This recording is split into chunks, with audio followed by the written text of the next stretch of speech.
When are people going to shut up about the late 1960s? And they're not talking about real cultural milestones like Night of the Living Dead being released. No. We're talking about a mindless zombie horde of a far more insufferable kind. Those geriatric adolescents who think Woodstock never ended. Writing a book, hippie? Why don't you go listen to some folk music and give me a break? It was when they just happened to be in their teens and early 20s when everything was at its best, man. You know, like all that corporate created music with long plodding drum solos and having a bunch of bad sex with ugly people. They were the first generation that didn't have any hang-ups, man. They changed the world by avoiding all responsibility and standing around yelling at buildings.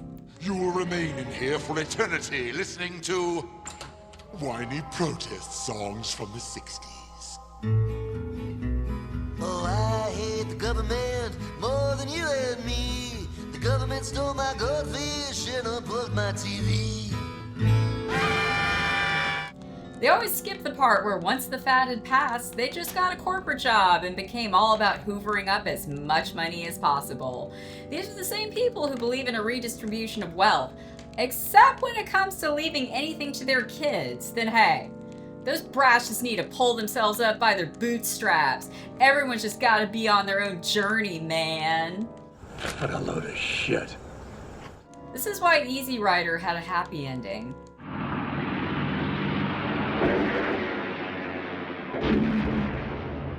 Which brings us to today's movie, a sexploitation flick about the disillusionment with the hippie subculture brought to you by disillusioned New Yorkers. I'm talking about 1973's Teenage Tramp, directed by Anton Holden, co-written with David Sawn. Alicia Fontaine stars as Kim, the teenage tramp of the title, a hippie runaway in a stupid hat trying to hitch her way up to Canada with her wimpy draft dodger boyfriend. The two catch a ride with a grinning truck driver. Oh, thank God. Anyway, the two appear to be on the run from something other than just the draft board, and therefore hitching a ride with this guy who looks like if Bert and Gilliam had a demented brother seems like a good idea.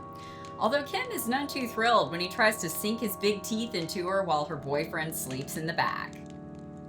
Kim has the bright idea to drop in on her older sister Hilary. See, Kim, despite cosplaying as a deadbeat, comes from a wealthy background, which is doing nothing to dispel any of the prejudice I have about hippies. Big Sis, meanwhile, lives in a nice house, accompanied by her boyfriend Adam, a pop artist with a hair helmet and a roving eye.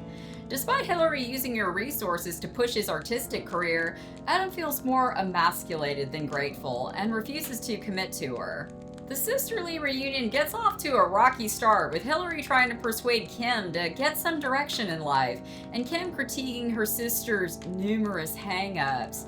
You see, Kim fancies herself a free spirit. We just wondered where you were planning to spread your VD today, that's all, hussy. And she promptly zeroes in on trying to seduce Big Sister's boyfriend by flopping around on a waterbed like a moronic mud skipper.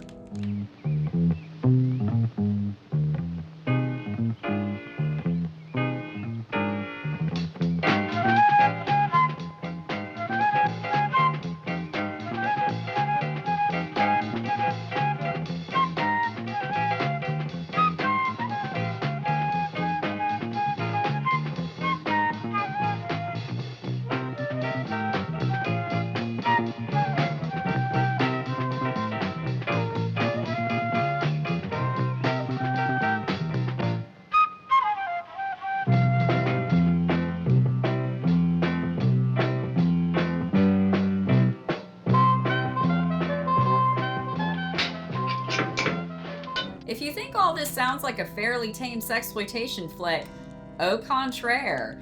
Things take a dark turn when Maury shows up, the Manson-esque leader of a hippie cult of drug dealers fled by Kim and her boyfriend.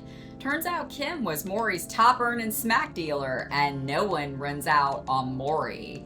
Much like the Manson family at Dennis Wilson's, Hilary ends up with a full-blown hippie infestation. And since hippies tend to have the same mentality as a 2-year-old, they proceed to run around naked, eat all the food, and drink all the booze. And most horrifying of all, subject everyone to a hippie drum circle.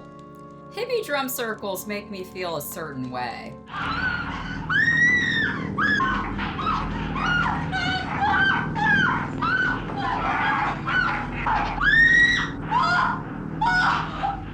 Distributed by Jerry Gross's former partner, Nick Dimitrolis, the Rare Honest distributor, it was released to drive-ins on a double bill with Teenage Hitchhikers. While Teenage Hitchhikers is a lighthearted and absurdist film, Teenage Tramp is much more cynical.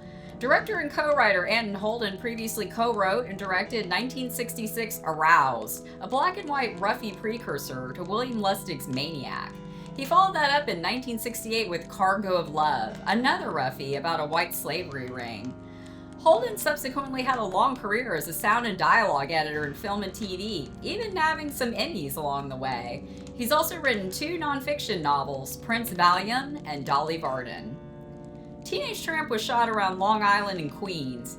The diner in the film's opening scene is Sherwood Diner, which is still open in Lawrence, New York. If you're a fan of Goodfellas, this is the real-life location where the real-life wise guys hung out and planned the Lufthansa heist. Emphasized by the film's theme song, What Happened to the Good Times, Teenage Tramp is an exploitation expression of the pessimism that had set it in the early 1970s.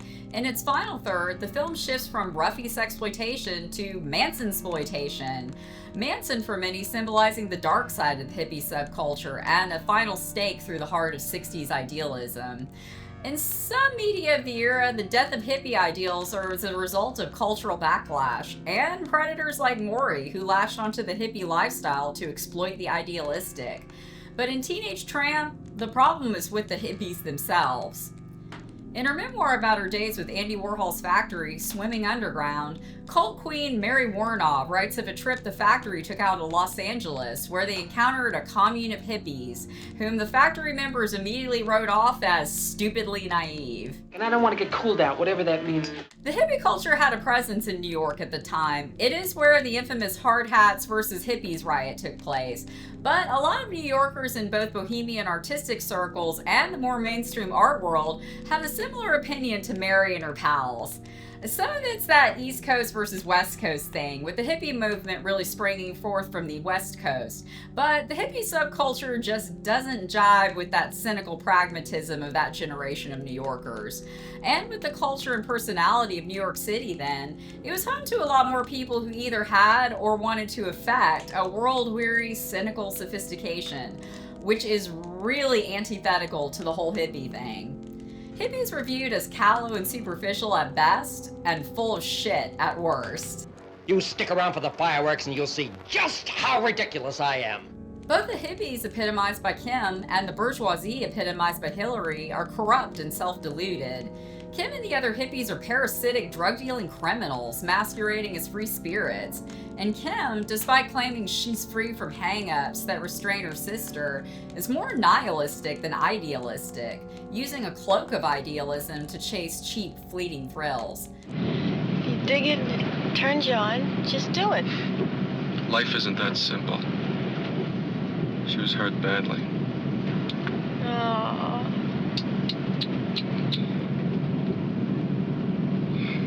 Don't you care? Why should I? You don't care about anything, do you?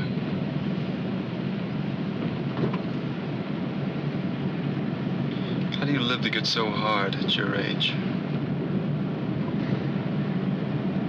It's easy. She's not sexually liberated either, but more of an old-fashioned female chauvinist, using sex to get male attention and resources. And like her older sister, the men in her life are just using her.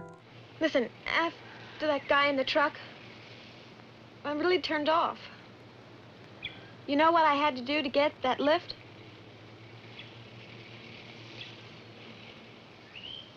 You didn't think it's going to give us that ride for nothing, did you? You knew. We had to. You had to. I didn't have to. I did it for you. Don't get strung out, baby. I appreciate it. But it's not the end of the world.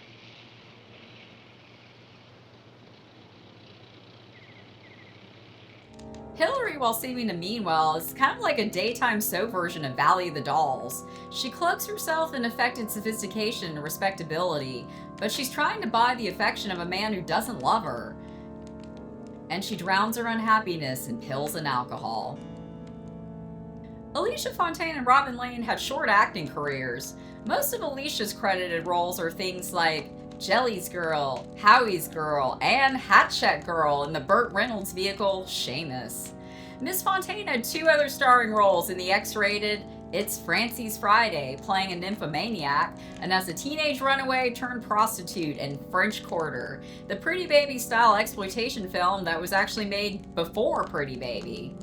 Robin Lane did a 2-episode run on Dark Shadows and co-starred in the college sex comedy Incoming Freshman before retiring from acting to become a sex therapist. And what became of Manson figure Maury? Let's rap, baby. This is David Sawn's only screen credit as both co-writer and actor. He was active in the New York theater scene from the 1940s to the 1970s, working as an acting teacher, director, and playwright. In the 1950s, he founded and operated his own off-Broadway acting studio, Dramarina, which focused on producing original plays. He also operated a summer theater in Wind Gap, Pennsylvania, and the Towers Summer Dinner Theater in Cedar Grove, New Jersey. He died in 1993 at age 68 due to AIDS. The filmmaking in Teenage Tramp is pretty perfunctory. It's not as stylish or as outrageous as some of its contemporaries, but there's something about its cynicism and the dark turn that plot takes that make it memorable. And, at least, in the end, they burned that fucking hat. Join me Thanksgiving Day for a special Thanksgiving themed show. Insomniacs of a certain age will remember this being one of those weird flicks playing on TCM Underground at 3 a.m. in the morning that you're not really sure if you actually saw it or if lack of sleep made you hallucinate the whole thing. Straight from the exploitation swamps of Miami, Florida, it's the best anti-drug, anti-GMO turkey head monster biker flick ever made. It might be the only anti-drug, anti-GMO turkey head monster biker flick ever made. 1972's Blood Freak. But until then, stay sick.